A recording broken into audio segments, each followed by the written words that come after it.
Hola, soy Asun Noales, directora del Festival Abril en Danza.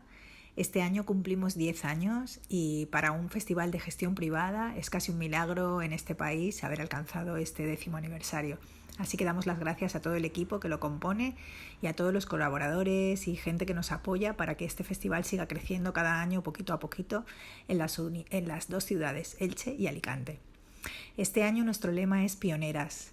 Este redondo aniversario queríamos dedicarlo a homenajear a todas esas mujeres, bailarinas, creadoras, directoras de sus proyectos o codirectoras junto a otros artistas que han hecho que sus plataformas sean lugares de creación, de emprendimiento y sobre todo de desarrollo de su lenguaje coreográfico.